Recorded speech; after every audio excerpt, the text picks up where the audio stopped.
The next question I want to ask, and Josh, I'm going to start with you. How can we ensure that AI is used in a way that is fair and does not perpetuate bias or discrimination?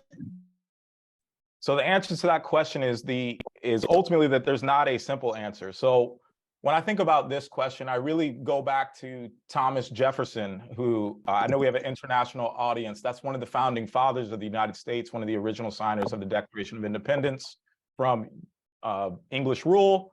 And he says, there's a quote from him, which is, "The price of freedom is eternal vigilance," in the sense that we live in a biased world. And so the data that it's going to be working on, because remember, all this is built on what are called LLMs, which is large, can you correct me, Tom, large language models? LLM? Close enough? Close enough. It's based off of massive amounts of data. And in massive amounts of data, there's going to be bias. And so the only way to counteract bias is to be eternally vigilant. There needs to be a federally funded AI department, like where these things are observed and then they're purged and they're fixed. Like that's the reason why there's a Federal Bureau of Investigations. Those who are watching must be watched. Like, so the end result of this question is there's no simple answer.